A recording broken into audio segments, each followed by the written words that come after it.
सचो इंसान हो। साईं अहमद खान जाॻियो हिकु सचो इंसान हो। नेक बुज़ुर्ग शख्सियत हा, नेक बुज़ुर्ग शख्सियत हा, सकरंड शहर जो शान हो। साईं अहमद खान जाॻियो, साईं अहमद खान जाॻियो हिकु सचो इंसान हो। जंहिं मिठे महबूब मुफ्ती दीन जी प्रचार कई, जंहिं मिठे महबूब मुफ्ती दीन जी प्रचार कई। हर मुखालिफ़ साण टकराए, हर मुखालिफ़ साण टकराए कंदो मैदान हो। साईं अहमद खान जाॻियो हिकु सचो इंसान हो। नेक बुज़ुर्ग शख्सियत हा, सकरंड शहर जो शान हो।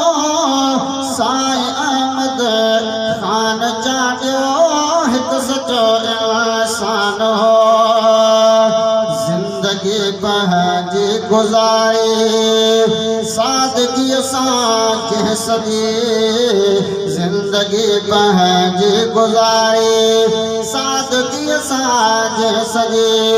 बाअमल किरदार कामिल, बाअमल किरदार कामिल, सब्र जो सुल्तान हो। साईं अहमद खान जाॻियो हिकु सचो इंसान हो। नेक बुज़ुर्ग शख्सियत सकरंड शहर जो शान हो। साईं अहमद खान जाॻियो हिकु सचो इंसान हो।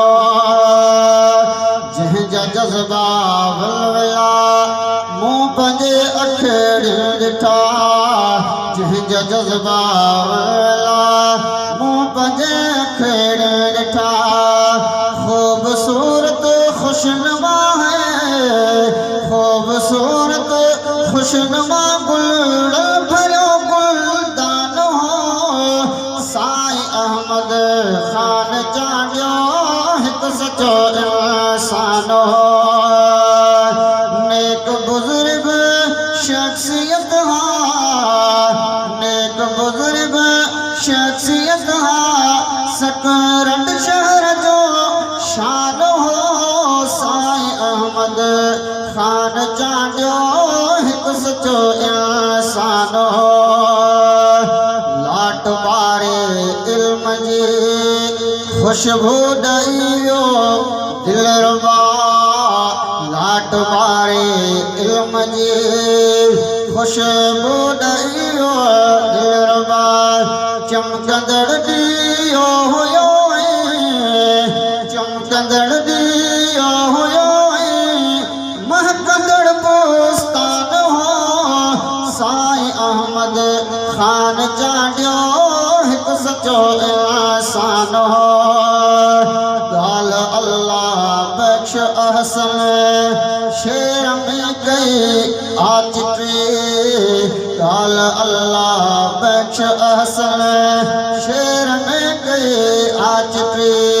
हे मुफ़क्किर दीन जो है, हे मुफ़क्किर दीन जो दिल बरसदा दरबान हो। साईं अहमद खान जाॻियो हिकु सचो इंसान हो।